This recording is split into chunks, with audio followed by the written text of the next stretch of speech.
Okay, Becky. The next question comes from Ellie Amin Tibet, who asks, during an episode of Investing the Templeton Way podcast, Professor Damodaran, who he respects almost as much as Warren and Charlie, mentioned that he is not comfortable with positions becoming a large part of his portfolio, for example, when they reach 25 to 35%. He mentioned that Apple is now 35% of Berkshire's portfolio and thinks that that is near a danger zone. Wonders if Warren and Charlie can comment. I'd like to make one comment first, but Charlie will come up with. I think he's out of his mind. Yeah, I knew that was coming. But Apple is not 35% of Berkshire's portfolio. Berkshire's portfolio includes the railroad, the energy business, Garanimals, you name it, See's Candy. They're all businesses. And, the good thing about Apple is that we can go up.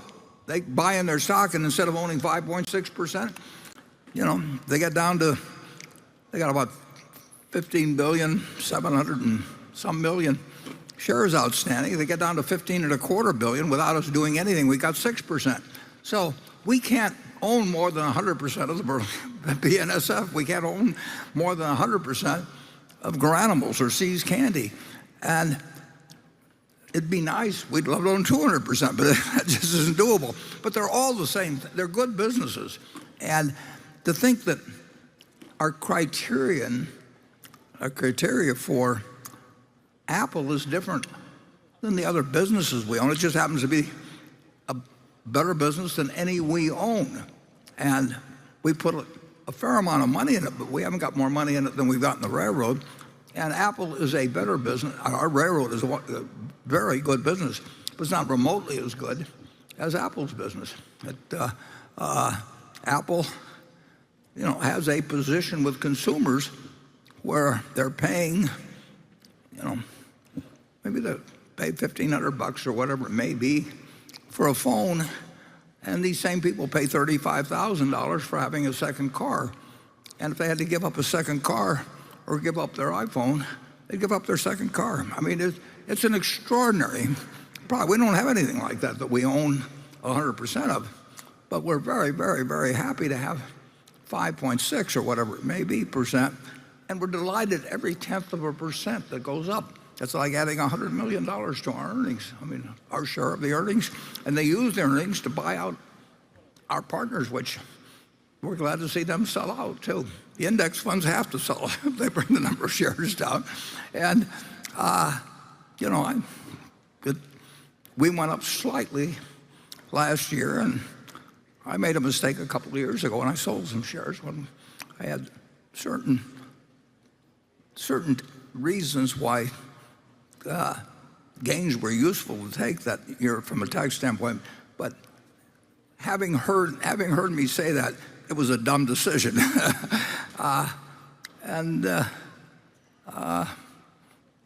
Charlie, you've already given your comment about it, but we do not have 35% of Berkshire's portfolio. Berkshire's portfolio is the funds we have to work with.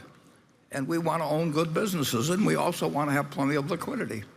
And beyond that, the sky's the limit, or our mistakes, who knows what the bottom is. Charlie, do you want to add anything to your earlier comment? Well,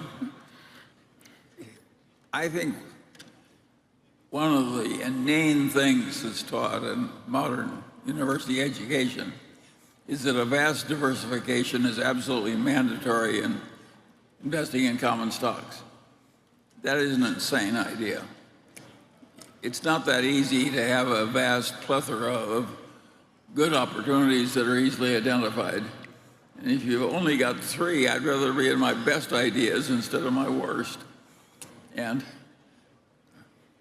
now, some people can't tell their best ideas from their worst, and in the act of deciding that an investment already is good, they get to thinking it's better than it is.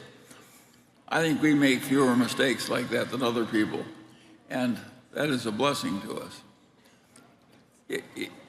We're not so smart, but we kind of know where the edge of our smartness is. That is a very important part of practical intelligence. And a lot of people who are geniuses on IQ tests think they're a lot smarter than they are. And what they are is dangerous. But if you know the edge of your own ability pretty well, you should ignore most of the notions of our experts about what I call diversification of portfolios.